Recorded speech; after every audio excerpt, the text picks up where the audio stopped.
11, 14, 15, and 16. And if you need the study guides, they're on Blackboard. Just go to Blackboard, go to my name, go to this course, and there's the study guides. There's the study guides. If anything should be confusing.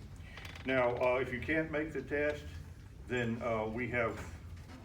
I give makeup tests. I do give makeup tests, but by all means hurry, because they expect me to have my grades in by Thursday morning after, I beg your pardon, by Wednesday morning after your test. So, anyway, starting with chapter 14. Starting with chapter 14. Okay.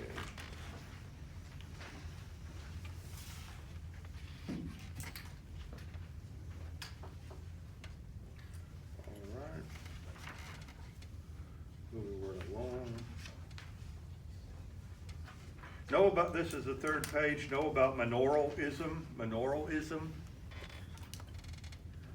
And this is when you are a serf and you work for a lord, and the lord rules on you and decides who you can marry, or proves even if whether you die or not.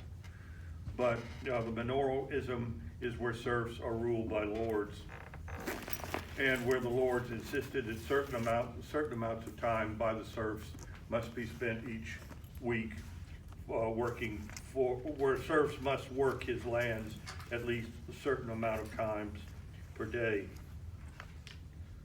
Okay.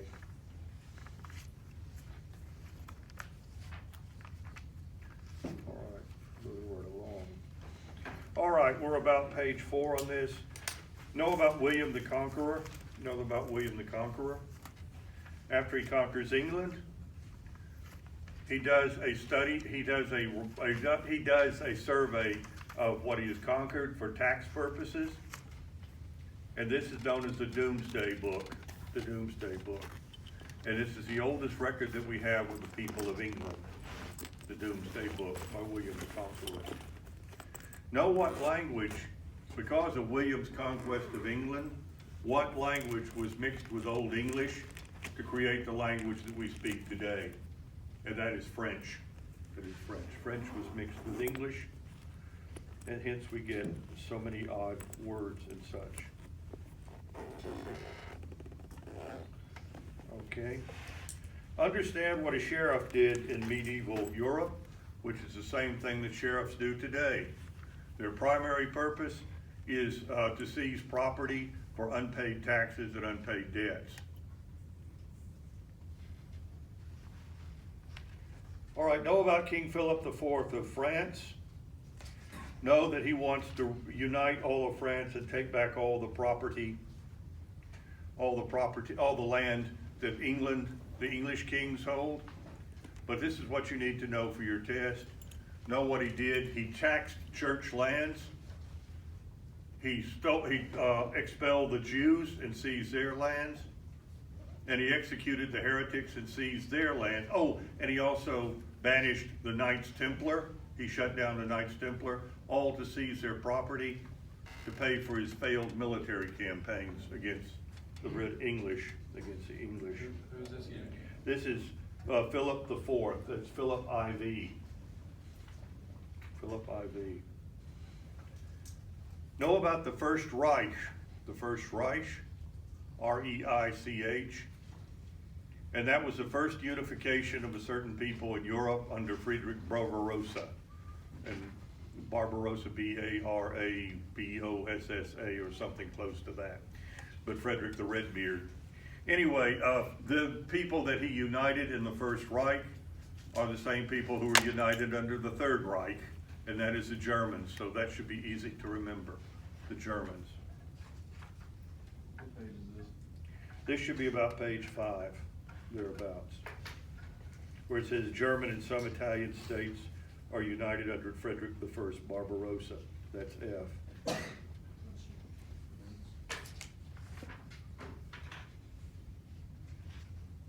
Okay.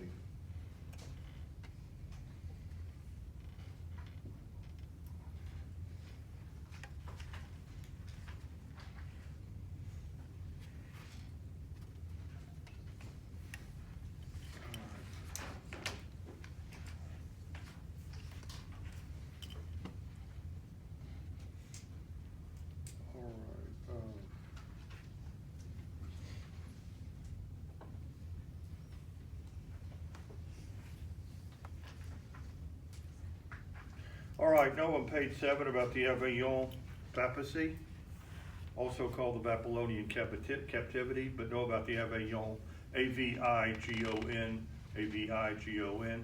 And this is when 2 and later 3 men all claimed to be Pope at the same time, because King Philip IV of France had kidnapped the Pope and was holding him prisoner at Avignon for 75 years. Well, not the same Pope, but different popes.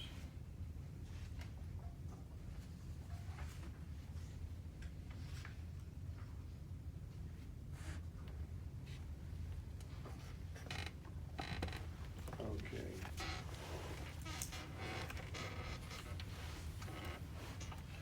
On the next page, VII, that's Roman numeral for 7. Know about scholasticism,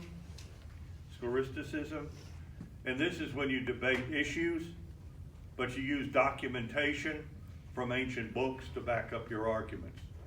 And it's the same system we use today, except we don't necessarily use ancient books, but we use documentation as proof to back up our arguments. Know who Peter Abelard was, Abelard. He created the greatest intellectual revolution since the time of the Greeks. He also founded the University of Paris. But what he said is use logic and reason in everything, including even the Bible. And he said anything that doesn't stand up to logic and reason, he said disregard it. And of course, that's the whole basis of our intellectual world today. Nobody believes that when David Copperfield makes his duck disappear, that it's magic. For example, logic, Abelard's logic and such says otherwise. Okay. Know about, on the next page, the monk Thomas Aquinas. And he writes in a Summa Theologica, and Aquinas is Aquinas. But he writes in that it's perfectly all right to combine biblical books with pagan books, except the pagan books that were written before there was Christianity, because they are still God's work too, just like the Bible.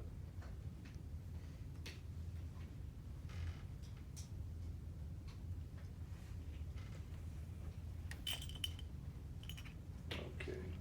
Know about the adoration of the Virgin Mary. The adoration of the Virgin Mary, which is a feminine counterbalance to the masculine Christ.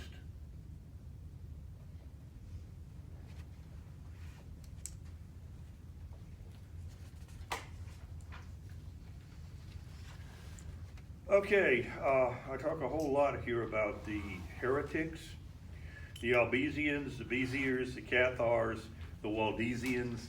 You don't have to know these people, you just need to recognize them on your test and they'll all be there together.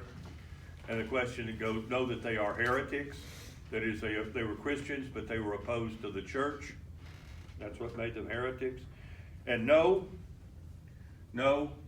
that they did not believe in eating meat.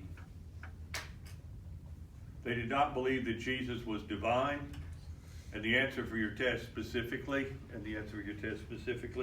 is that they believed you did not need the church or ministry to talk directly to God.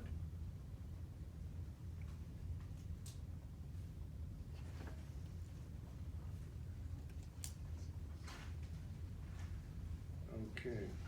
On the next page, know that there were attacks, the church attacked homosexuals, women, bastards, and sex outside of marriage in order to protect the family. And this goes back to the old Roman Empire, which did the same thing. But in order to protect, they felt that in order to protect the family, it was important to deal with bastardy and homosexuality and promiscuous women and sex outside, sex for any other purpose but reproduction.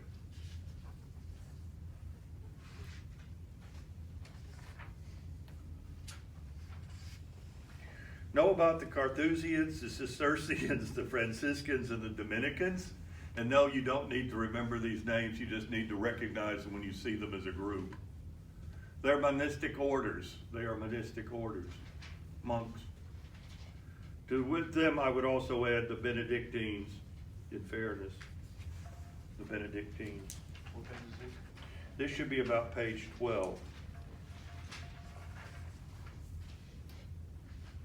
Yeah, the Benedictines are here too.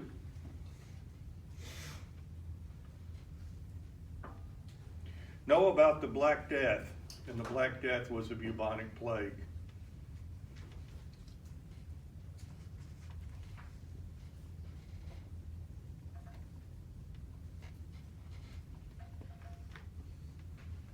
Know what, on the next page, 13, around C, 4 horsemen of the apocalypse. Know what the great symbol of the plague was, and that was the 4 horsemen of the apocalypse, 4 skeletons on skeleton horses. And they represented pestilence, war, plague, and famine, which the people in the Dark Ages recognized that if you have one of them, the other 3 aren't far behind. Know, from the next page, that the bubonic plague seriously challenged people's respect for the church. It seriously respected, because good people died just as fast as bad people did, and no amount of prayer protected you from the plague. Know who the flagellants were. And I'm not going to be taking, by that I don't need for you to report names here in the classroom, not that kind of flagellant. But know who the flagellants were, Flagellants.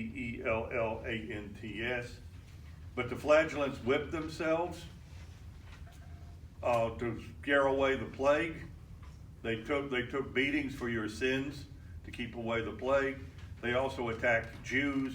They attacked prostitutes, and they attacked the Holy Roman Church, claiming that they were all the evil that brought the plague onto Europe.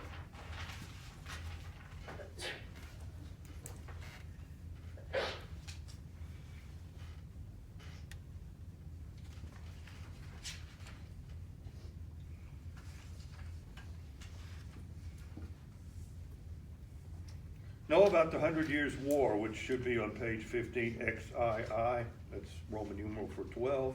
Know about the 100 Years' War. Know that it was fought between England and France. France was trying to drive out the English from France. England was trying to take over France. Each side nearly succeeded. But this was a 100 Years' War, even though it actually lasted about 250 years. Okay, no, this is on page 16. This is D on page 16. Know who the woman warrior was who led the French armies to victory before she was captured and supposedly burned at the stake, and that was Joan of Arc. Joan of Arc.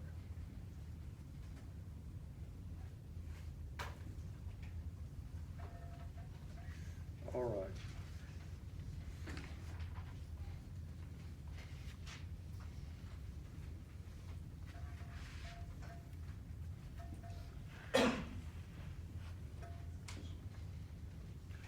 All right, know about Abbot Suger, and his name is misspelled on your test. I didn't catch that in time.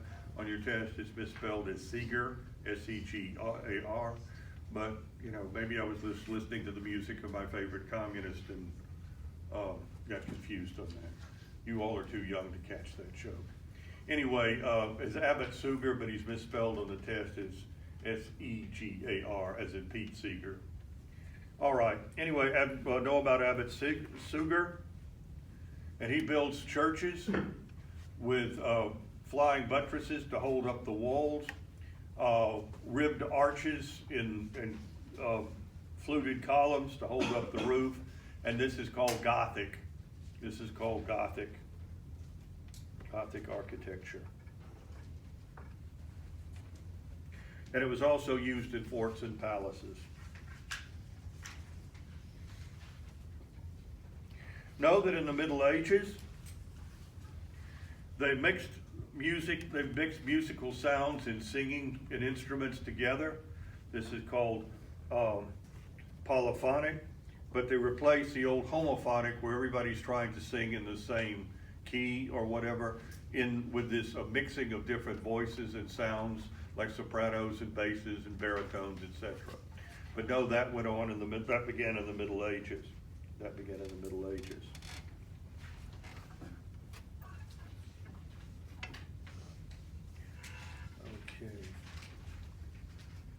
Know about Dante Alighieri, Alighiri. You'll know him when you see him. Dante Alighieri. He wrote, yes, sir. I don't know why, but I will. Alighiri. Like I said, it's spelled exactly the way it's pronounced, if anybody could pronounce that.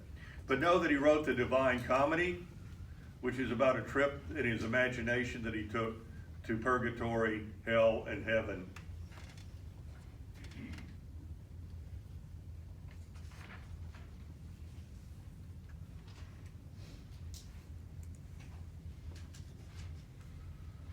Okay.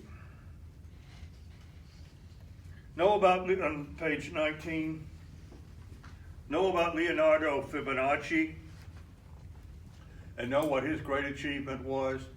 And he introduced Arabic numbers to Europe for bookkeeping and science. And those are the same numbers we still use today in everything. But he introduced Arabic numbers, which was a so much better system than Roman numerals. Know why Johannes Gutenberg became the man of the millennium? And that's because he built a printing press with removable type, which greatly increased printing, resulting in millions and millions of books being invented. All right. You will see a question, and the question will say, what of the following did people enjoy in the Middle Ages? And your possibilities will be fairs, hangings, chess, ball games, and the answer is E, all of the above. All of the above. To which we could also throw in poker and whoring and drinking and other good things. Okay.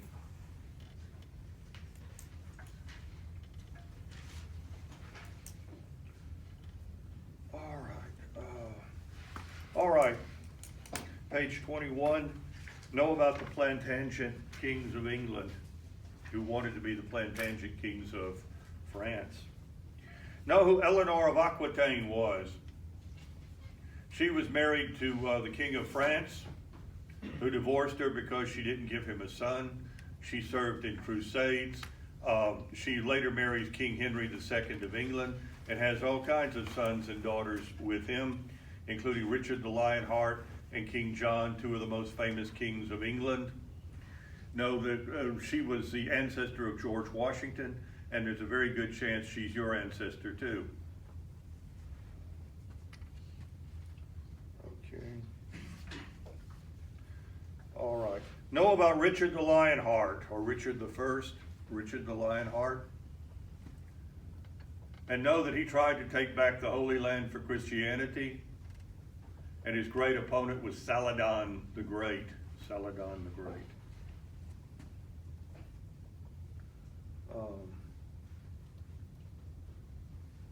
Okay. Know about King John. He was Richard's brother. When Richard dies in battle, John becomes the king. And know that John was such a screw-up that his barons forced him to sign the Magna Carta, which acknowledges that a king does not rule by divine right, but by the authority granted to him by his people. Know about Edward I, or Edward Longshanks. Know about King Edward I. He insists that no law shall take place in England unless it is approved by Parliament, and that the king can make no major decision without first conversing with Parliament. And that the Council of Parliament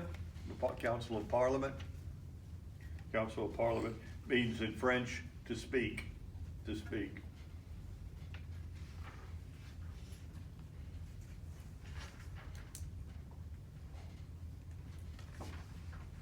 All right, moving on to chapter 15, which is about the Crusades.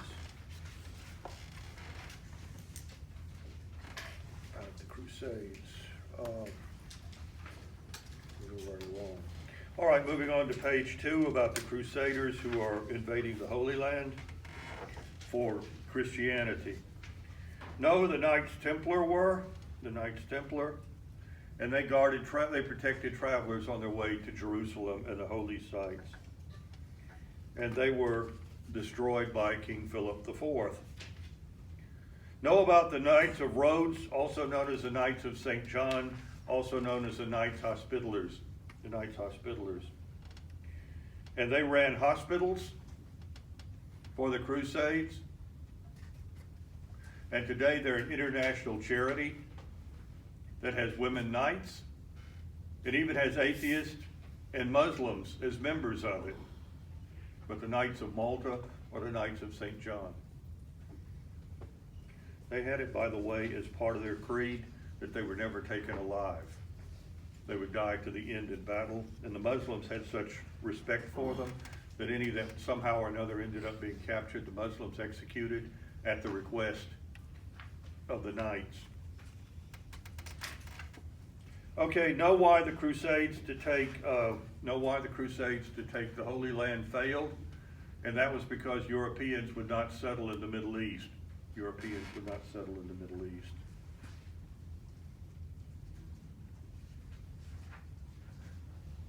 And here's Saladin at the bottom of page 4, S-A-L-A-D-I-N, S-A-L-A-D-I-N, the famous opponent of Richard the Lionheart. All right, moving on to Italy.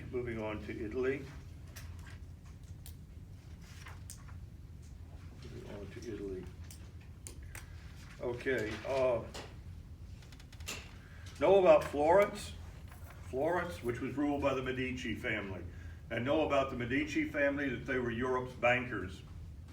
And this made them and Florence fabulously wealthy. But know that Florence was a center in the Renaissance of learning and culture and art, and it still is in Italy today, and that's why the official language in Italy today is Florentine Italian.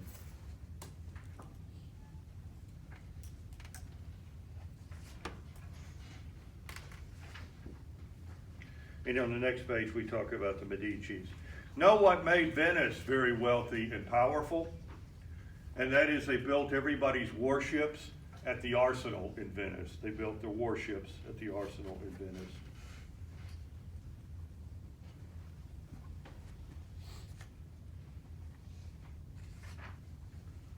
Okay.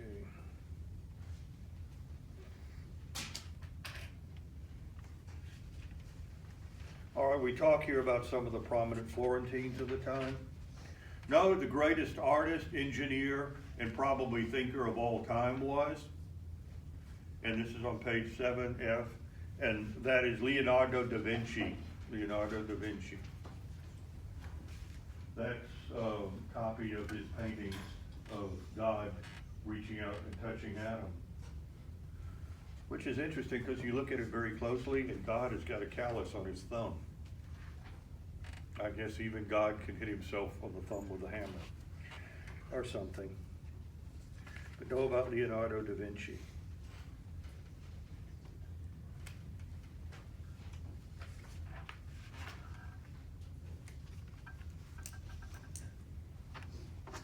Okay, know that the painters of the time, and we've got a laundry list of them, but just look for Leonardo da Vinci on that list. But know the painters of the Renaissance, the Re-Enlightening. Know that the painters used new methods for light, color, and depth. Light, color, and depth in their paintings.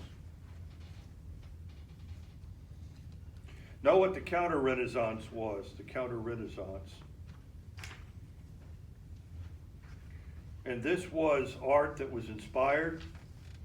Counter-Renaissance was the art of Northern Europe, and the Counter-Renaissance rejected anything Italian. And this is what you really need to know. For the Counter-Renaissance painting, they painted everyday people doing everyday things instead of legends and stories and kings and things of this sort. Okay, I know I've got it in here, but I don't find it close. I don't find it right here at the moment, but make a note of it anyway. Know that during the Renaissance, they used classicism. That's classic with ISM at the end of it, classicism. And classicism is the idea that everything worth knowing was already discovered and written about by the people of the ancient world. That there's nothing new under the sun to go there. Know about Francisco Petrarch, Petrarch, and the hard subjects that were taught in the universities. He insisted that the universities must also teach the humanities. Who is this? What page? What? Who is this? Francisco Petrarch, Petrarch. It should be number 2 on page 10. He insisted on teaching the humanities, how to speak, how to appreciate art, how to appreciate music, those things that are not hard set laws like logic and theology and science and law.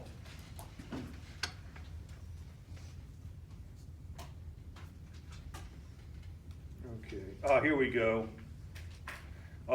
Mascasio, Piero della Francisco, Lorenzo Garibaldi, and most of all, Sandro Botticelli of the Florentine schools. They work with light and depth and dimension.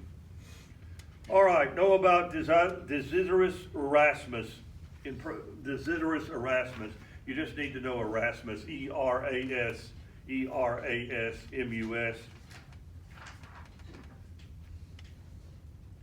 What he called for was a society ran by the people instead of by the kings and the knights and such. He called for everybody to share together property and control the political power. He's also part of the Northern Renaissance. I beg your pardon, it is the Northern Renaissance, not the Counter-Renaissance, but the Northern Renaissance. But know about Desiderius Erasmus.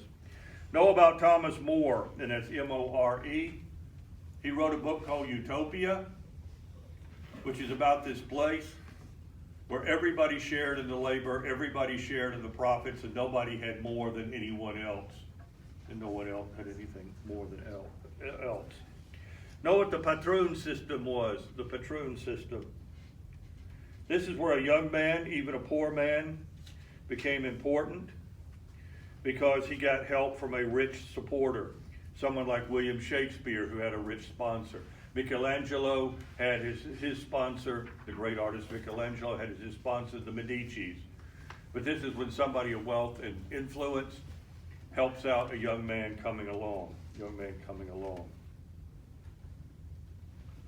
Okay.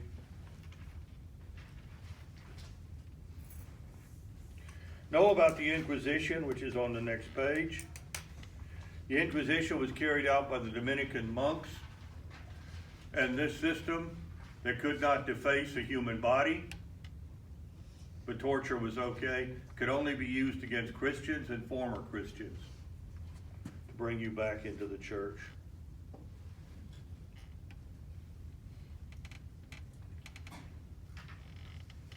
Okay, know about the Reformation,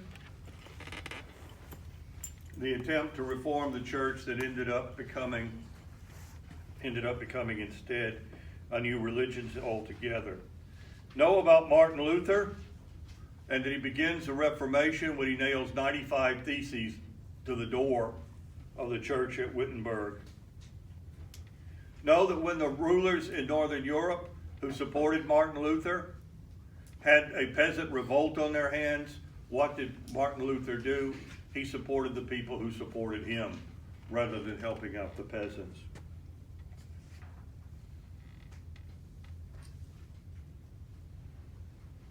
Okay.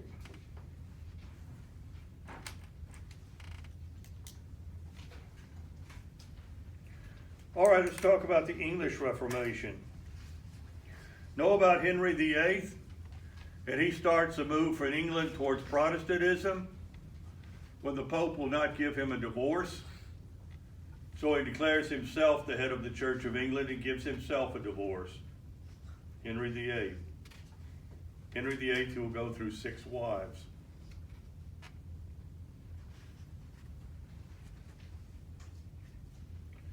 Know about Henry's children, his daughter Mary, his son Edward, and his daughter Elizabeth, that they burned people at the stake at the Smithfield fires in London over religion. Over religion.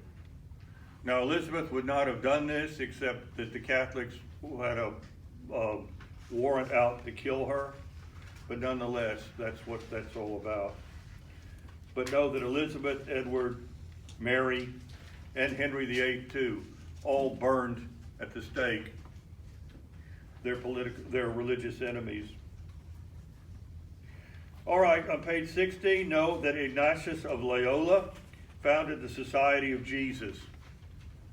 And this is part of the Counter-Reformation, the church striking back. And he founds, Ignatius of Loyola founds the Society of Jesus. You know them as the Jesuits. The Jesuits. And the Jesuits will argue for the church anytime, anywhere, with anyone. They're referred to as God's Marines. And they're also known as teachers, great teachers.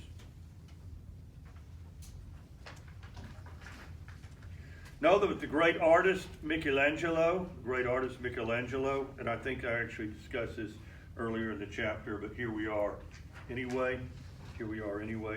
Know that he makes a statue of David to show poor little Florence standing up to the French and the Austrians.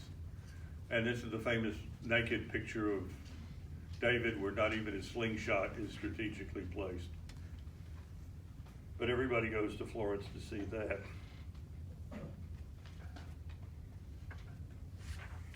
All right, moving on to chapters 11 and 16. Okay. Know that the most important thing you need to know about the New World is that it is an isolated island. That interferes with Europe getting to and from the Far East, which they really want to do.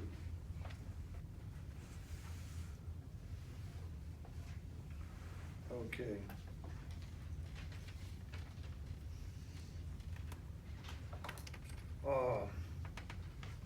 No, on pages 1 and 2, that the Native American people, the people we today call Indians, that those people came to the New World in 4 waves.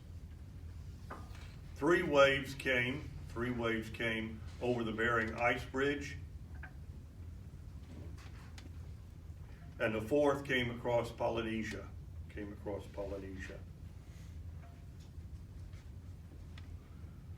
First 3 came out.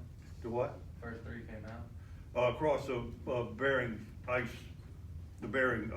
Bridge, or the Alaskan Ice Bridge, or whatever you want to call it, between Alaska and Siberia. But the one you really need is the 4th group, which came from the island, across the islands of the Pacific through Polynesia.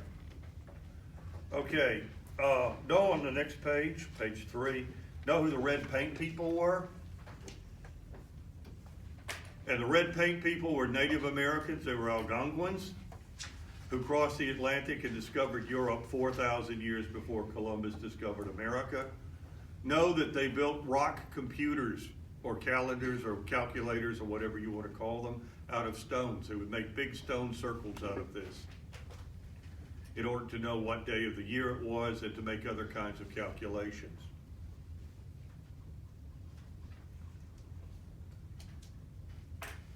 Know that the technology that the Native Americans used was suspension, whereas the Europeans used compression. Compression is what you use in arches for bridges and domes and Gothic cathedrals and things like that. Suspension is where gravity's just pulling down. You don't care because you've got it fastened to something tight. This is hammocks and rope bridges and baskets and things of this sort.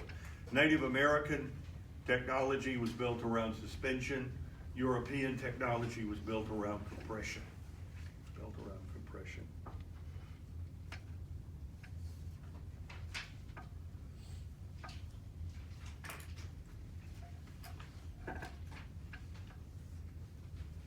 Know what the greatest contribution?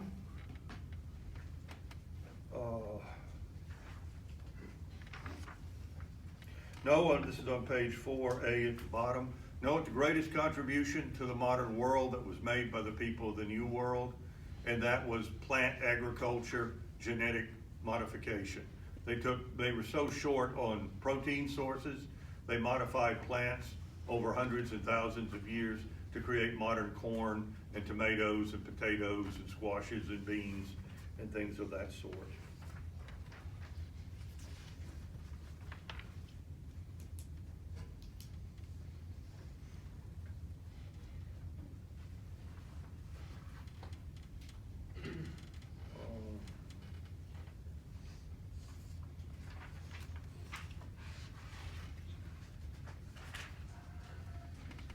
Okay, know about the Inca, I-N-C-A, know about the Inca. The Inca were the Native American people of Western South America. They had a sophisticated writing system using strings that is not unlike the way our modern computers store information. And they could use it for anything. You could write a love letter using their string and knot system if you wanted to.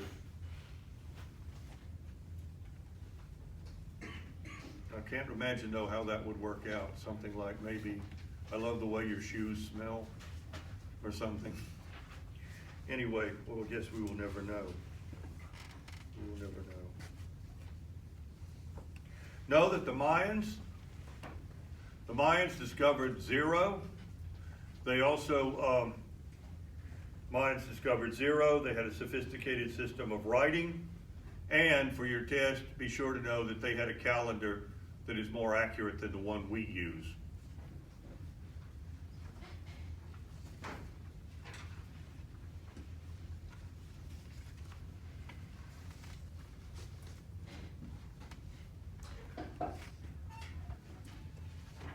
And I've got this sort of scattered through the whole paper, so maybe it's not easy to find here, but do know this, that Native American agriculture would never have caught up to Europe, because Native American agriculture was communal, whereas European agriculture was institutionalized, sort of sophisticated, corporate.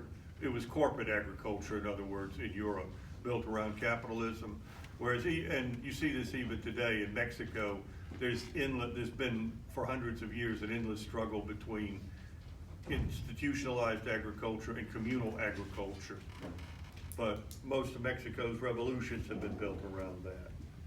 Know that the Native American people were environmental rapists. They were not good stewards of the land, but nobody else was either.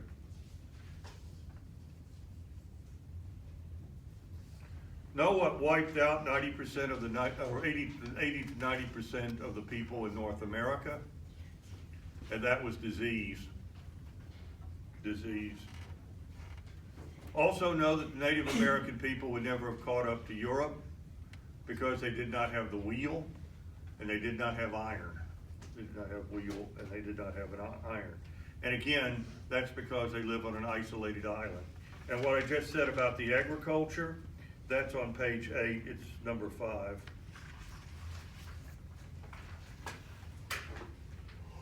Okay.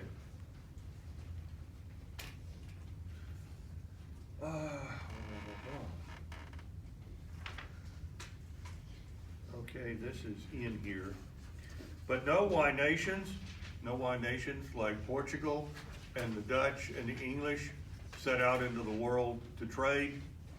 And they did so because they are poor seafaring nations who have to go out into the world to trade to be able to feed their people. To be able to feed their people. Know what brought on the golden age of exploration from Europe, which is why I concentrate so much on Europe. And that is because the Silk Road to China had been cut off by the Chinese, as a matter of fact, the Ming Dynasty. So the Europeans had to find some other way to get to the riches of the Far East. So they built great ships to do this. Okay.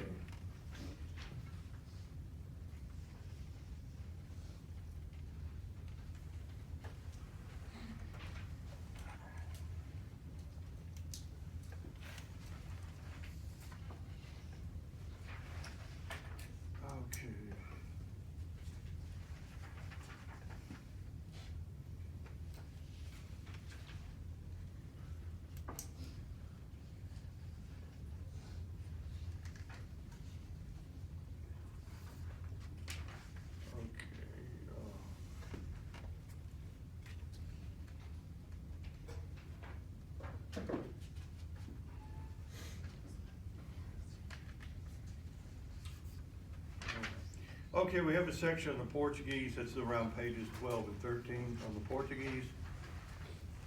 Know what the biggest product that the Portuguese Empire produced was, and that was slaves.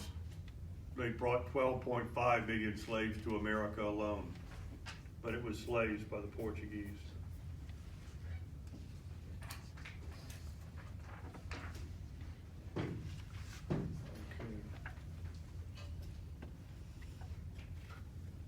Know about Queen Isabella and King Ferdinand, and know about their conquest of Spain from the Muslims and the Jews, and know that it was called the Reconquista. R-E-Q, let me find it here.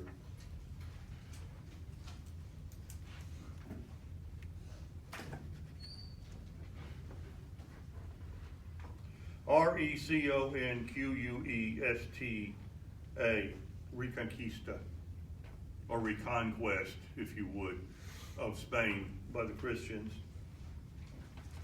Know that the only discovery of America that made any difference was Christopher Columbus. It was Christopher Columbus. What was it? His discovery of America. Oh, this should be on page 14 about D, under Christopher Columbus. Or maybe it's on the next page.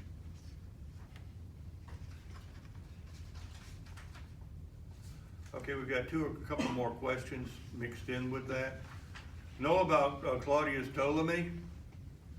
Know that he was seriously mistaken about the Atlantic being a big lake. But more importantly, know that he was mistaken about how far it is around the middle of the earth. He said it was only 18,000 miles, and so Columbus believed him and went off on his voyage. The truth is, Ptolemy was wrong, and it was 24,000 miles. And if America had not been where it was, nobody would have ever heard of Columbus again. He wouldn't have had enough food and water to come back, or to have reached Asia on the other side. It would have added 6,000 miles to his journey. Okay, and the third question that comes out of all of this, know that to the day he died, Christopher Columbus believed he'd found Asia, and that's what he was trying to find. He was not trying to find a new world. He was not trying to find a way around Africa. He was trying to reach Asia, find a way to get to Asia.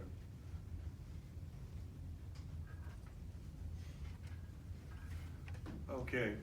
Know what the national character of Spain involves. And this is represented by El Cid and the bullfight and Don Quixote and all of that.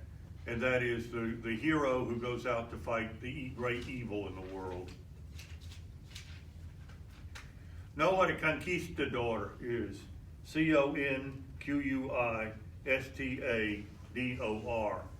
Know what a conquistador is. And you can look up at a picture of one there to remind you during the test. But a conquistador. Know that these were middle-class mercenaries who fought for God, glory, and gold. They fought for God, glory, and gold.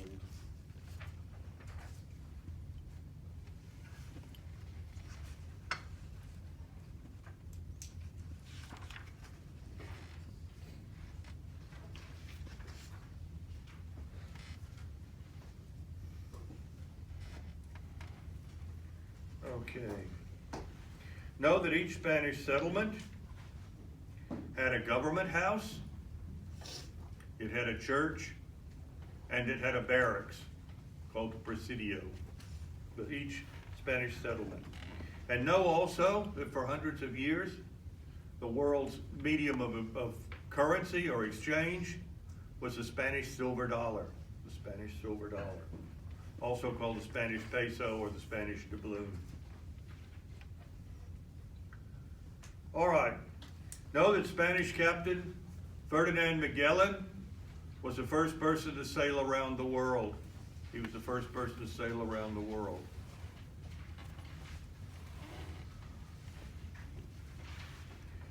Know that Vasco Balboa made Spain fabulously wealthy when he discovered that Panama is only 20 miles across. and therefore Spanish ships with goods could arrive in Panama. The goods could be unloaded there and loaded onto other ships on the western side of Panama and then taken to the Far East. And then the whole route could be repeated. But this financed the whole Spanish Empire.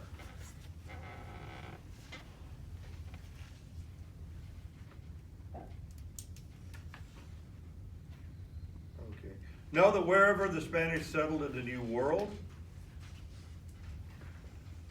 Native American cultures have survived. No, I'm not here to justify Spanish brutality or savagery or exploitation or imperialism or anything of the sort. I'm just pointing out that wherever the Spanish settled in the New World, the Indian people have survived. Unlike the English, wherever they settled in the New World, the Indians were exterminated and the survivors were put in concentration camps, euphemistically referred to as reservations. Okay. Okay, know that Columbus's discovery of America also caused a worldwide syphilis epidemic, that with the deaths of the Indians and the Native Americans from European diseases caused 20% of the world's population to die from disease. But syphilis, which is a very important disease in history,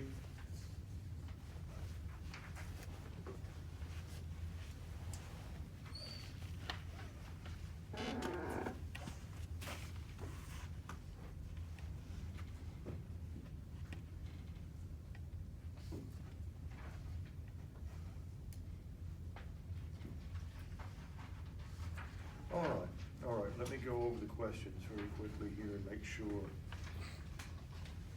I've not left anything out.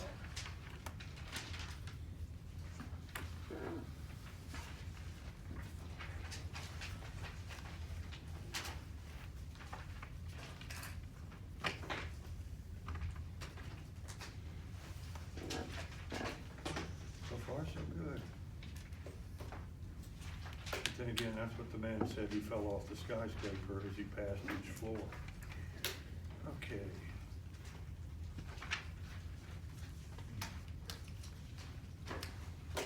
Okay, know what a mannerist is? M-A-N-N-E-R-I-S-T. Know what a mannerist is? It should be in chapter 14, I would think. But what is a mannerist? A mannerist is a painter who tries to influence you with shock and awe. Shock and awe.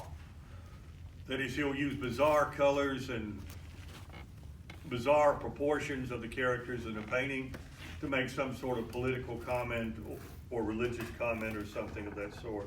Most famous of these was the painter, Spanish painter El Greco, the Greek, as that goes. Also know, and this should be, I think, from chapter 16, the modern play, movie, television, drama comes from the Latin or Passion play. These were the plays that they performed in cathedrals of the crucifixion, and that inspired all sorts of acting entertainment that came after that. But this is the Passion play or the Latin play.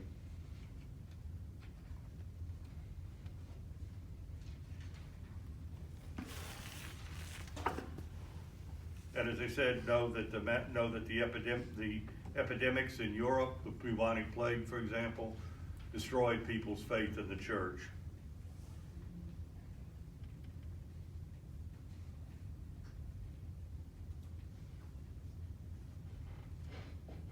And know the Spanish brought back syphilis.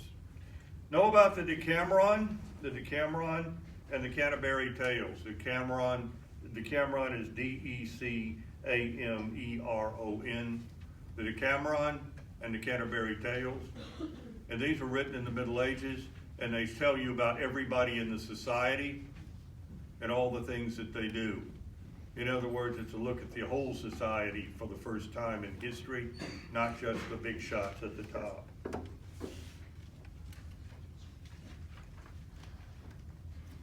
Know what the Eucharist was, E-U-C-H-A-R-I-S-T. And this is a miracle of bread and wine or blood and flesh, if you would, that was only allowed to be practiced by the priest. That's changed since, I might add. Know about Niccolo Machiavelli, Machiavelli.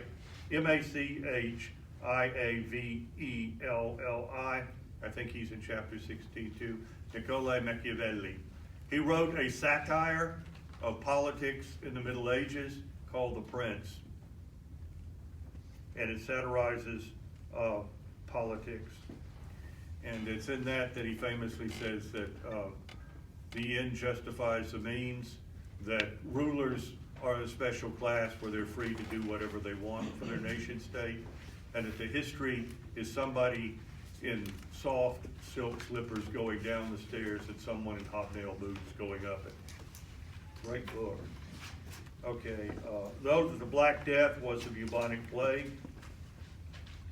Know that the Italian city-states ultimately failed because of invasion by France, Spain, and Austria, but also because they had high bond debt from paying for all of their wars.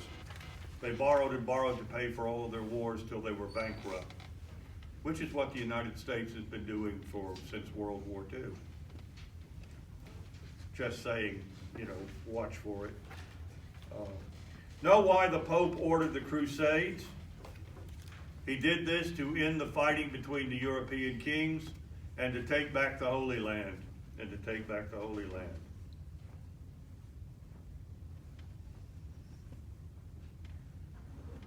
Under William the Conqueror, the Norman conquest of England in 1066 represented a form of civil war between different kinds of descendants of what?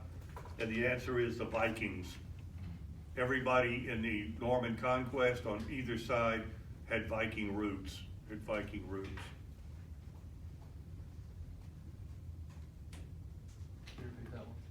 Sure. The Norman conquest of England in 1066 represented a form of civil war between different kinds of descendants of, and the answer is the Vikings.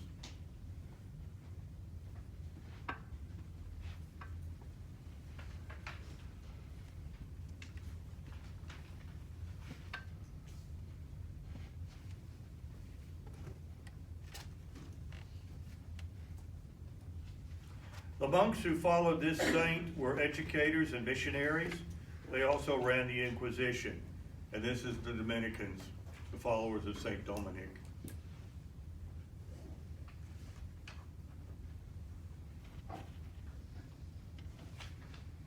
Know what primogeniture is? Primogeniture. Primogeniture. And primogeniture, where when a man dies, all of his property, except the part that goes to his widow, is given to his next male relative, was to guarantee that the property stayed together to support an armored knight.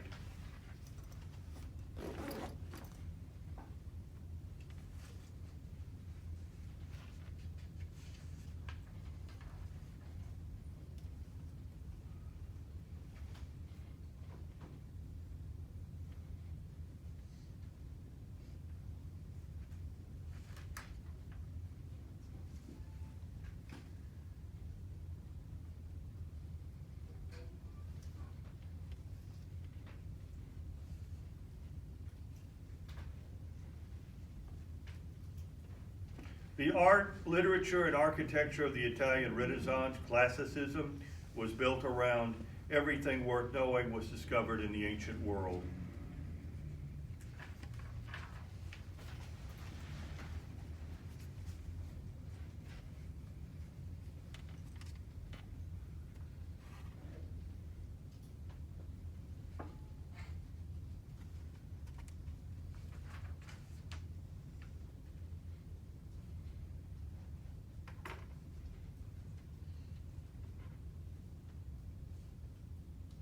Know about the Council of Trent. This was in the Counter-Reformation in chapter 16, but know about the Council of Trent.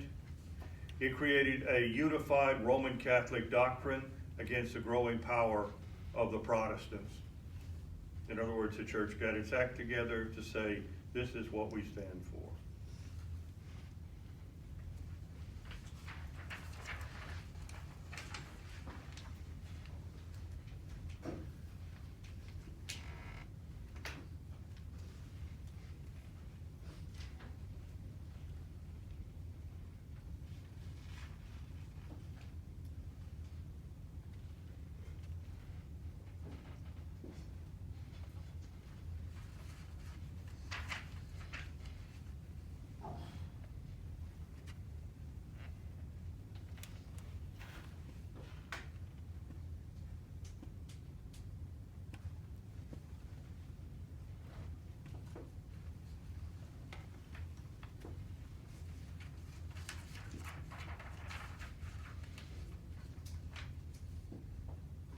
When Leonardo da Vinci designed airplanes, helicopters, submarines, etc., he moved thinking to developing new ideas, and he wanted to live in a future that had such marvels.